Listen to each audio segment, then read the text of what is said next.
नहीं मिलेगा।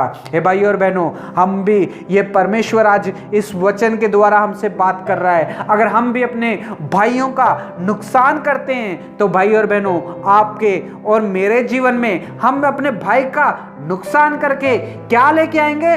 श्राप लेके आएंगे। श्राप हमारे जीवन में आएगा और हम भी कमाई करेंगे और कुछ उसका प्रतिफल नहीं पाएंगे। हे भाई और बहनों, कमा के लेके आएंगे और डालेंगे हम अपने थैले में, तो वचन कहता है कि वो थैलों में तुम डालोगे जो नीचे से फटा हुआ है, कुछ नहीं बचेगा। हे भाई और बहनों, और तू पृथ्वी भटकेगा और भगोड़ा रहेगा। हे भाई और बहनों, कई उनके जीवन में उसने अपने भाई की हत्या की और सोचा कि शायद सब कुछ ठीक हो जाएगा, लेकिन उसे अपने गांव से भागना पड़ा, अपनी माता को छोड़ना पड़ा, अपने पिता को छोड़ना पड़ा और उस भूमि उपज को, सारी चीज़ों को छोड़ना पड़ा और वो भागता रहा। हे भाई और बहनों, हत्या करके क्या उसे खुशी मिली? क्या उसे क्या मिला? आनंद मिला? क्या उसे आशीष मिली? कुछ भी नहीं मिला।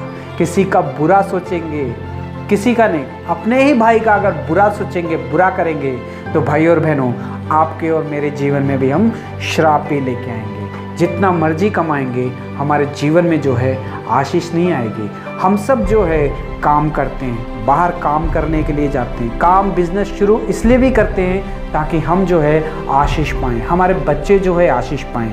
लेकिन भाई और बहनों, अगर हम काम करते हैं, बिजनेस करते हैं, लेकिन अगर अपने भाई का हम बुरा करते हैं, तो भाई और बहनों, आज परमेश्वर इस वचन के द्वारा हमसे बात कर रहा है।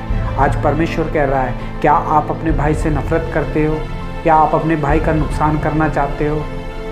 तो भाई और बहनों, अगर नुकसान करना चाहते हो, नफरत करते हो, जलन रखते हो, तो भाई और बहनों, हमारे जीवन में भी कभी आशीष नहीं आएगी। परमेश्वर हमें आशीष नहीं देगा, हमारे जीवन में जो है श्राप आएगा। हे भाई और बहनों, कई उनके जीवन में भी श्राप ही आया था। क्यों? क्योंकि उसने अपने भाई से नफरत की, अपने भाई की हानि की, हत्या की। हे भाई और बहनों, आज परमेश्वर इस वचन से हमसे बात कर रहा है। क्या हम अपने भाई से प्यार करते हैं? क्या हम अपने भाई से मदद करते हैं? क्या हम अपने भाई से मिलजुल के रहते हैं? क्या हम अपने भाई का कहीं फ़ायदा तो नहीं उठा रहे हैं? आज परमेश्वर इस वचन से हमसे बात कर रहा है।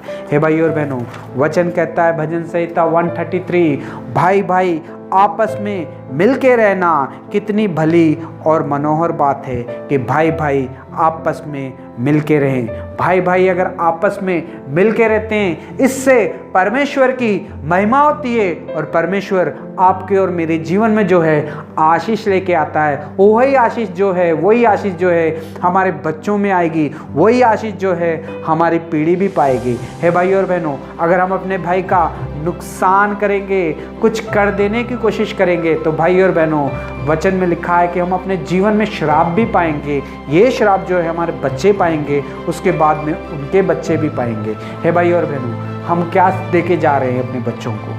क्या सिखा रहे हैं अपनी पीढ़ी को? नफरत करना, भाइयों से ही नफरत करना, भाइयों का ही नुकसान करना, बुराई भाइयों का ही फायदा उठाना, भाइयों की ही हत्या करना। हे भाई और बहनों, अगर आपके जीवन में भी आप अपने भाई के साथ, अगर आपके संबंध ठीक नहीं हैं, रिश्ते ठीक नहीं हैं, तो आज परमेश्वर कह रहा है कि अपने रिश्तों को ठीक करो। कहीं उनका रिश्ता जो था अपने भाई के साथ ठीक नहीं था, इसलिए उसके जीवन में जो था श्राप था। आपके जीवन में परमेश्वर आशीष देना चाहता है, इसलिए कहता है कि अपने भाई से रिश्ता ठीक करो। भाई भाई आपस में क्या ही भला और मनोहर बात है कि भाई भाई आपस में मिल के रहें। God bless you.